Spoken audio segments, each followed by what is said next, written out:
But they assure us that the thing that universally all the highest level badasses were still working on in themselves was Walking Kata. And I was like, oh, that's a nice story.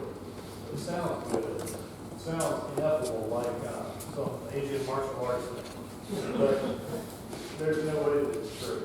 And I just about left because there was I wanted to work on the cool stuff with the badass instructor instead of the first day stuff.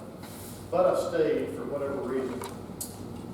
And honest to God, he preached on Walking Kata 2 hours per class, 3 classes a day for 2 or 3 days, and did not say a single word that I'd heard before of the Shodan. He totally led us down the rabbit hole and blew our minds. And sure enough, now, like how many years later, 6 times higher, I'm still trying to play with this Walking Kata. But I was telling this story to somebody the other day, and when I told them that, they perked up like, do you still remember any of that stuff? Of course. How could you forget something like that? So let's do some Walking Kata. Don't everybody say, oh, yeah. So one of the first things in the first movement in Walking Kata is Shomanashi, forward step. And it's no big deal until Henry shows you that it's impossible to do a forward step. If you place your feet beside you and pick up one of them or turn one of them off in order to do a drop step, there's always some sort of sideways component to it. So even if you lean way out here and pick up a foot, there's always a sideways component to it. So you cannot step straight forward. You cannot drop step straight forward. You can perch over one foot and then kick yourself over the hill straight forward. So there's a couple of solutions to that. You can learn to live with it. Just decide that it's part of the universe and learn to live with it. That's what we did at Poker and Dojo, is renamed it Nadamiashi because it's not a straightforward step. Your other choice is sort of what they do in Tai Chi, is to sit over one foot and then you can move wherever you want. But it's not the kind of step that they're talking about. So the first step is drop step as straight as you can and come back. Drop step back. Drop step forward. Drop step back. This is very similar to some much older footwork exercises that are almost identical. We can find online of non-Tomiki lineage people doing almost the same pattern, which is kind of interesting. Some of my jiu-jitsu buddies that branched off of Carl way back took this Walking Kata and clipped pieces out of it and to shorten it because there's so much repetition in it. They were like, that repetition is stupid. Why would, if we know how to drop step diagonally forward and diagonally back, why would we do all the other directions and stuff? This is interesting to me at least. You get different messages from this exercise and from all katas if you combine successive movements in different numbers of steps. So you can do this thing in single steps, like 1, and that's the end of it. 2, and that's the end of it. 3. You can do it in one step increments. 4, you can do it in 2-step chunks. 1, 2, 3, 4, 5, 6. You can do it in 3-step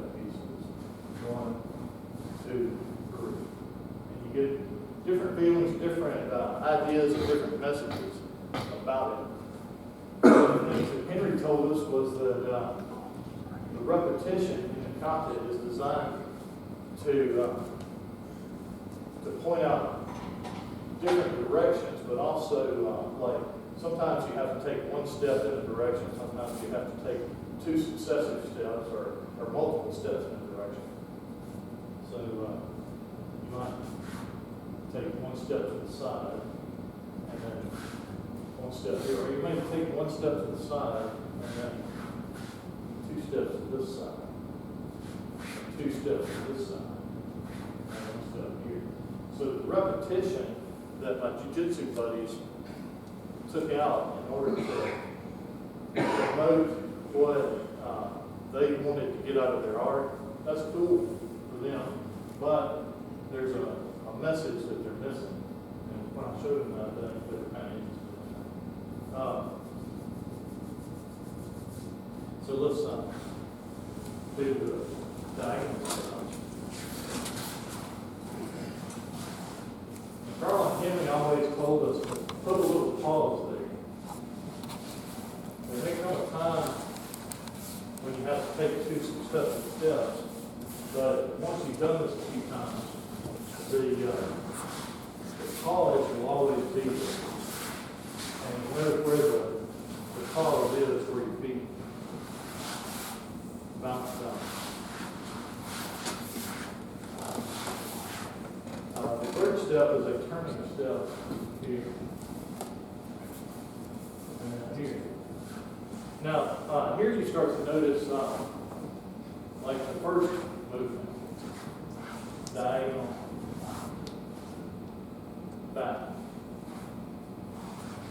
diagonal, and back.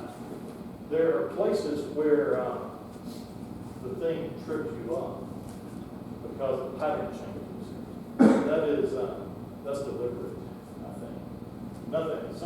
Kyle Sloan told me one time, nothing's accidental. If you can find a pattern in this thing, Tomiki meant it that way. All right, so diagonal.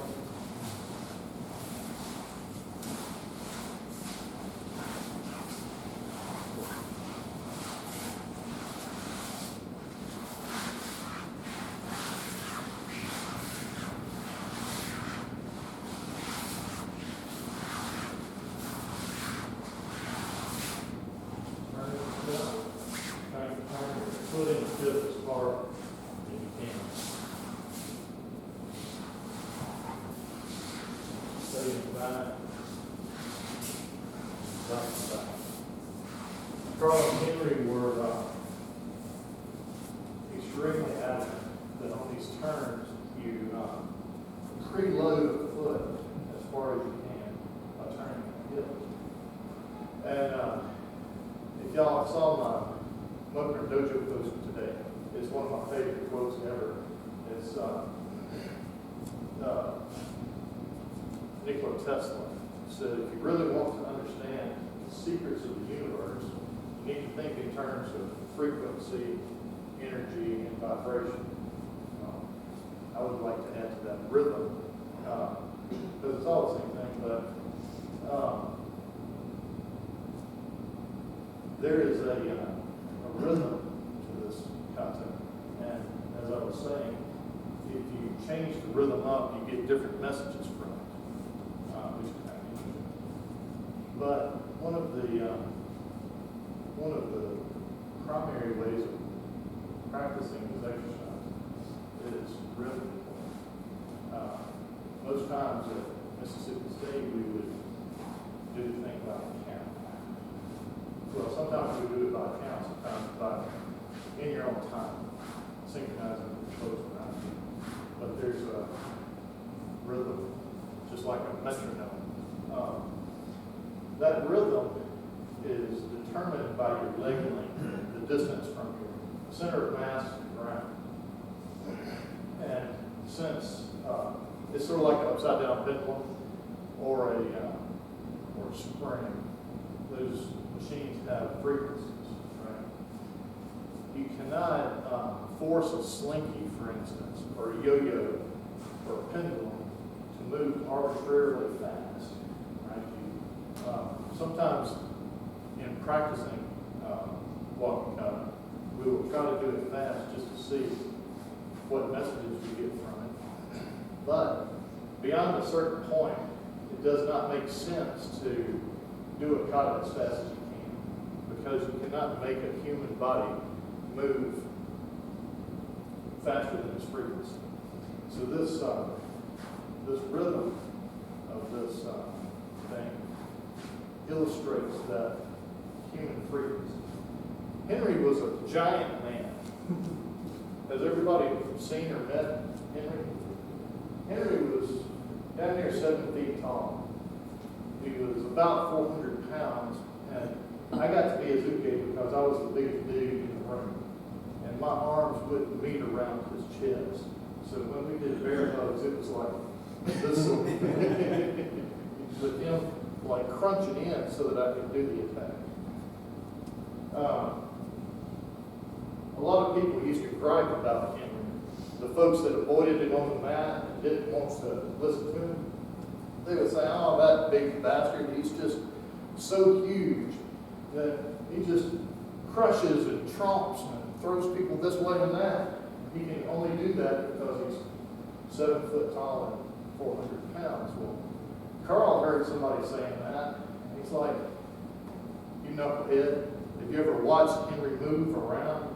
He is so big that if he were to take a sudden step, it would be like an elephant trying to run, and he would break his legs." He said, if Henry were to suddenly turn around like this, he would just knock your ass through the wall. So I got to looking at Henry and watching him, and sure enough, anytime he turned around, he like looked behind his butt and then looked over here to make sure that he wasn't going to knock into somebody. And then he turned right here, right where he was, so that he didn't like waylay somebody. If Henry had been like Henry couldn't move outside that human frequency, even though he was like a magical god. Right? So he was insistent. He was always insistent with us. And this was a huge problem with me, that I would take a partner, like sticky arm, and like drag them so that they were moving faster. Like, whoa, turn this guy over big. And you can't grab a guy and drag him faster. And why would you want to? It's a violent situation, right? Aikido is supposed to resolve violence, lower the energy state of conflict. So if you want to lower the energy state of something, don't add energy to it, right? But then you get folks that jump at you real fast, or they run up to you, and you're like, how do you deal with a fast attacker when you can only move this fast? And the answer is Rizushi, because our frequency is based on the distance from our center to the ground, because we walk like pendulums turned upside down. Right? The difference between like the 5th and the 95th% of people in the world is not their hip height. It's not that much. Like tallest dude in here and smallest dude in here. You have a difference of like so big, right? Which appears big when big dude is attacking a small person, but it doesn't make a difference in movement speed for your first step. Here's a fun, stupid human trick. Y'all line up on this line here with me. We're going to have a foot race. It's going to be 2 steps. When I call go, take a step, and then toes on the line. All right? So 1, 2, 3. You open, zone. All right, 1, 2, 3, go. All right, come back and Everybody go as fast as you can. So you're trying to beat the guy next to you. 1, 2, 3, go. Everybody land at about the same time. You cannot move arbitrarily fast. And it takes some years and some practice and some preaching to get that in your head and actually believe it. Because it doesn't make intuitive sense that you move the same speed. Most of them. But the way that you sort of calibrate to that human frequency is to do this kata and put a tiny pause in each step. And you'll catch that rhythm. Another thing that Henry was always harping on was this. Let me rewind. So how do you deal with a fast attacker when you can only move that fast? Kazushi. You destroy their structure and their ability to take multiple steps. Right. One of the big arguments is that it's obvious that everybody doesn't move at the same speed, because you pick somebody like Henry versus like Ben Johnson, Usain Bolt or somebody, right? They obviously move at different speeds. No, they take their first step from a balanced state at the same speed. That step is about the same for everybody. If you allow Ben Johnson to take 3 steps, he's going to be 10 meters ahead of you, right? But if the guy, as soon as he gets into contact range, you can do something to destroy his momentum and make him stop and start over. Then he takes that next step at the same speed as you, and you maintain that destroyed posture or structure, and he takes the next step at the same speed as you. So Henry was an absolute phenomenal master at on-contact position, and we never knew how he did it, but you walk up and touch him, and you're screwed up, and you have a problem or two to solve before you can actually do something productive against him. And so you take a step, and he has moved a little bit, just like your rondori last night. And you fix that problem, and he's moved a little bit. And so he's constantly destroying your posture and balance. In order to slow Usain Bolt down to Henry speed, down to human speed, you just, all you have to do is do an off-balance on every step. Now, back to where I was. You can calibrate that human frequency by doing walking kata and taking this step over and over again. Or you can turn a hip all the way in and then let go of the ground with the other hip. And that's also the frequency of the human. It's about the same to unwind that hip as it is to take that step. So that's another way that you can calibrate that. So the walking kata is all these footsteps, all these weird ways of pushing and waving your arm. That's some good stuff that the jiu-jitsu guy peeled out of the kata because it didn't appear to be useful or interesting. And the third set of the kata is ways of turning around. Three kinds of stepping, 4 kinds of arm pushing, and 5 kinds of turning around exercise. I don't think we want to spend hours on this, but here is one more student human trick that will illustrate some interesting stuff for you with regard to the second set of walking kata. If y'all will come over here to a wall, sort of relax your shoulders, get to where you can almost, with good posture touch it, almost, can't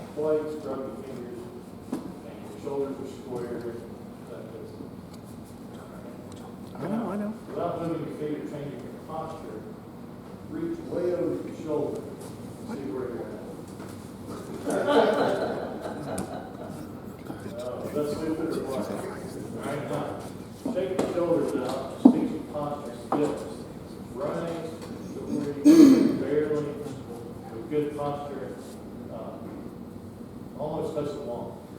And then reach up, and like you're bowling, swing way under, and see where you're at. Is that weird? Okay. All right. So come back out here, or stay where you are, or whatever. So there's all these different ways to push into kata. Like you do some of these, and then you do some of these, and then you do some of these, do some of these, combined with some of these, and we're all like, that's weird, but they say that everything in Aikido is made up of pieces of the walking kata. You could like snip some pieces out, stitches of that, and it would look like a technique, but this really doesn't look a whole lot like many of the techniques. So why are we belaboring this thing, even though there's this interesting glitch that I showed you on the wall? Well, it turns out when you change the angles at which you engage somebody, even just a tiny bit, you disrupt their balance. You change the whole relationship. This is what you should do. Make your captain marriage. Right? And I push into him a little bit. And I put this hand here. And as this one's coming on, I let go of this one. Okay. Yesterday we were doing these vectors like one, then the other. Right? You can also do that by allowing him to accommodate something and then change it. When you do that, you have changed the angle that you engage the guy by however wide your shoulders are. So, there, and there. Try that with a partner for a while. 2 or 3 reps.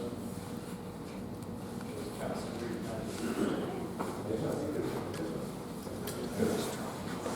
they feel smart. It's in the clouds!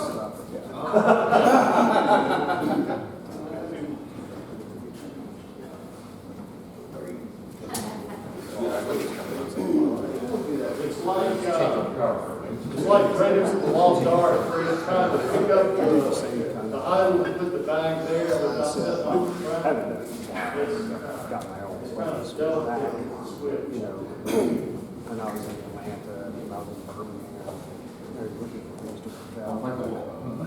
It's one thing if you know somebody who has a reputation ahead of time, gone. Moving up my car's wasteland. Back when you get that answer, you're like, shit.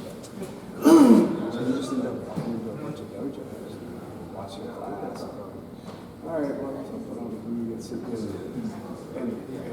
And then when I would do this much anymore, I'm used to when I travel, whatever. I take the judo and I find this judo. All right, has everybody had like a rep or two of themselves? I won't say it's success. Sometimes you can tell. You've seen them.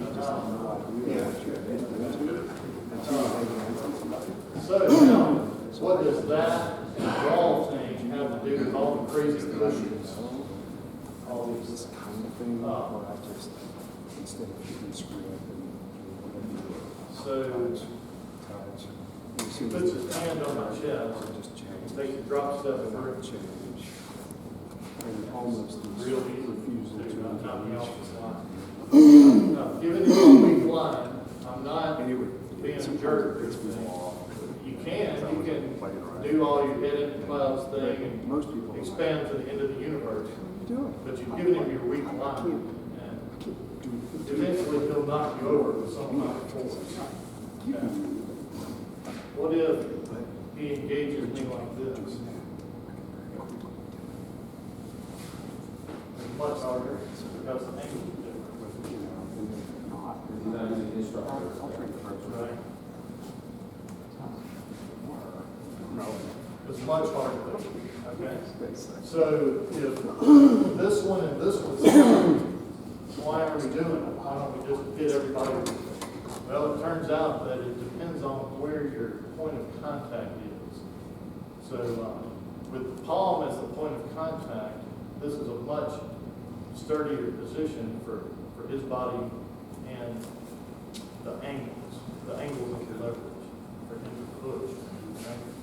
Then you wouldn't want to use this as a point of contact for that push or this push. But what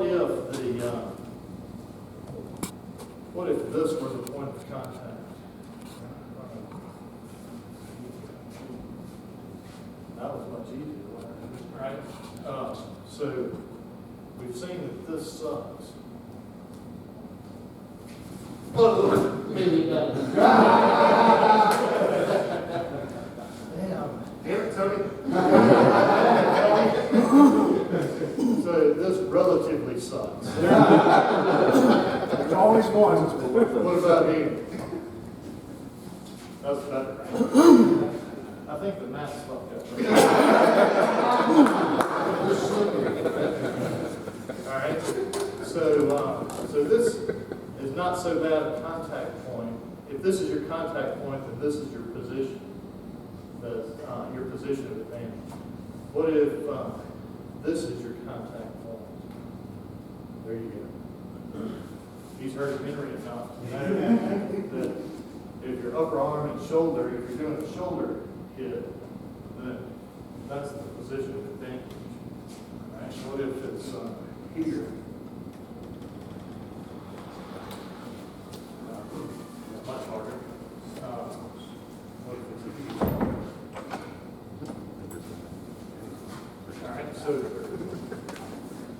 these are not illustrating waving your arms in magical directions.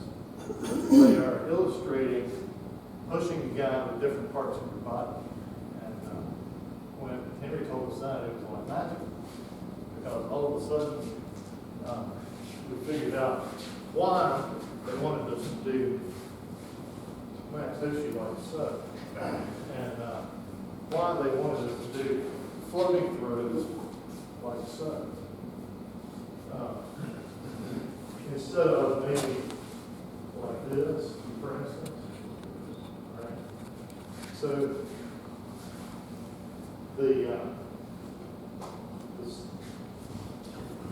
discovering stuff like this via stupid human tricks or through randori should inform your concept and vice versa, right? Over a period of however many years, Carl and Henry and company rethought a little bit. They thought a lot, but they re-engineered slightly some of the Tomiki concept so that stuff like this was in the concept. So that when you learn the stuff from the concept, it informs your randori. And when you can learn stupid human tricks or play randori and find something that maybe you can think about your kata in that term also, right?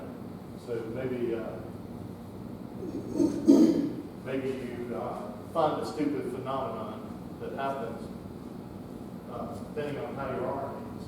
Maybe that informs how you use kata or your randori. They should all feed each other. I personally don't think that kata is this sacred thing delivered from God on high, Tomiki and whole on stone tablets that He has transmitted to us perfectly. Right? And shall thus be done exactly that way every time. Right? I think kata is a set of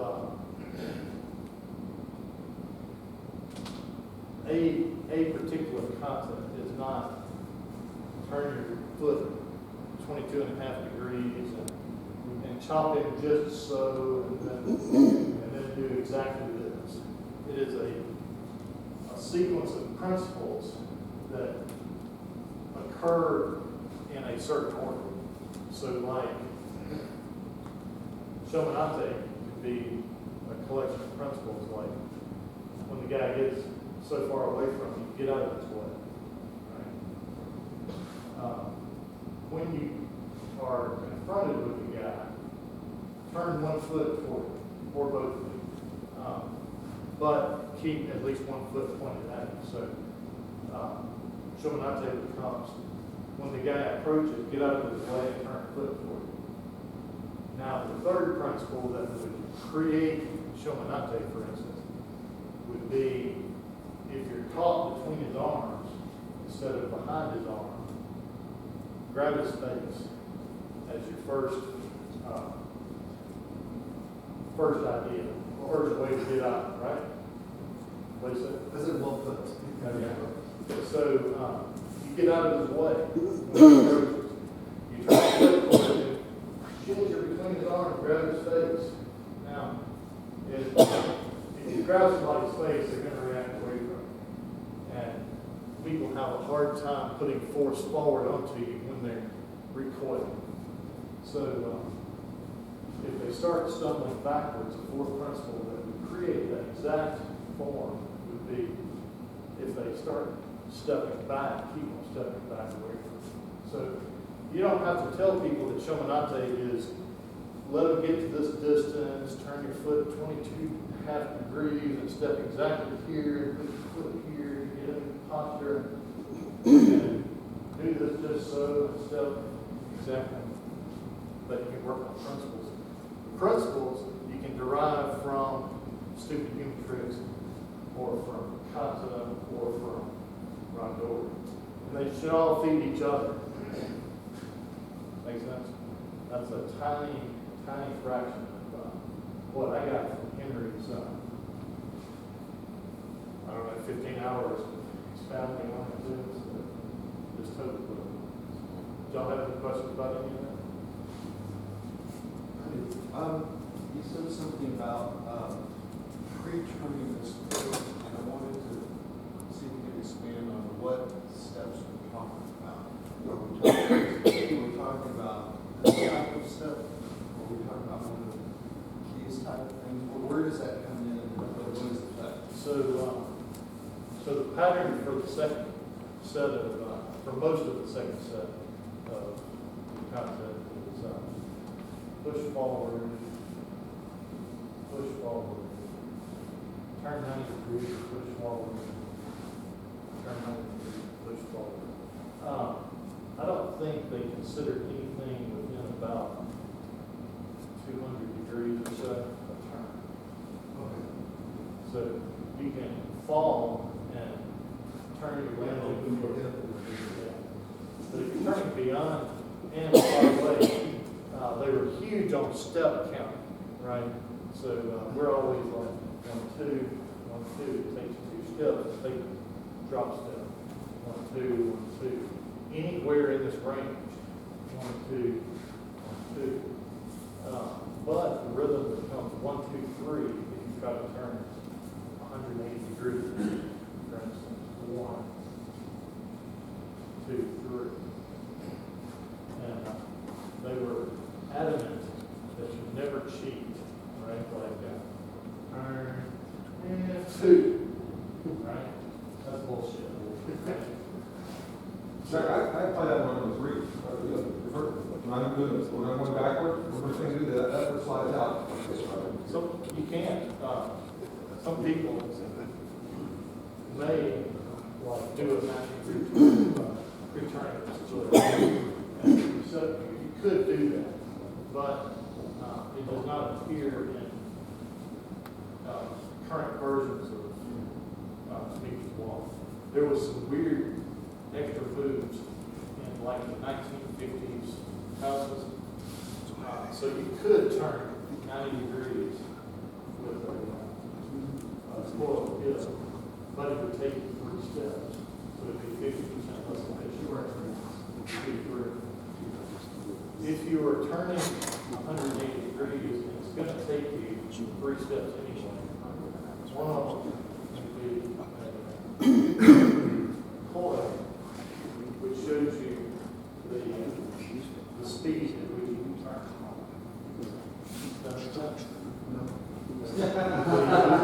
The coil hip appears in the last step where you're turning 180 degrees.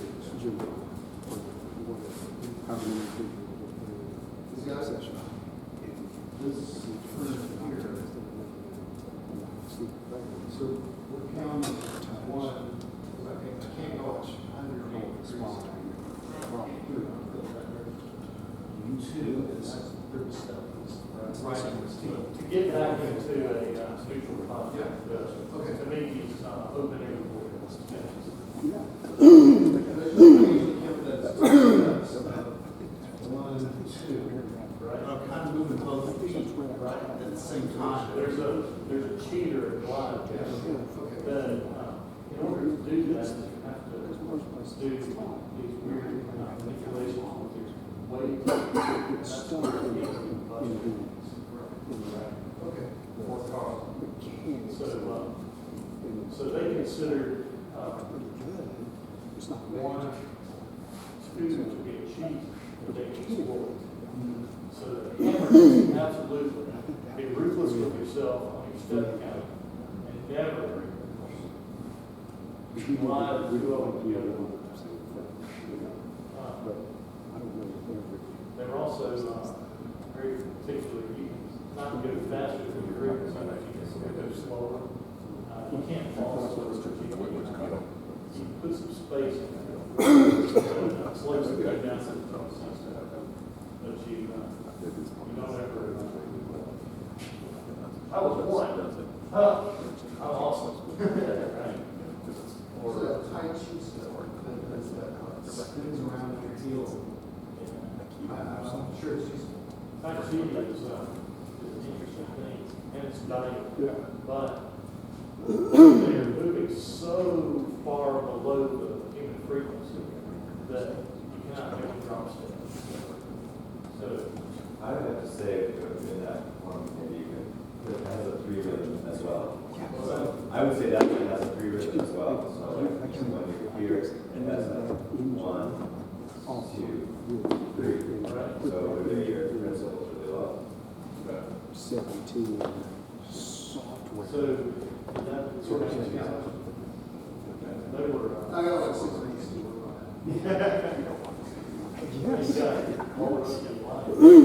Henry's not really- And I don't know if you, Now we're in a position of having to be able to bust because that's not really fair. because they limited their focus on Honda. so they didn't slow down and I recognize that we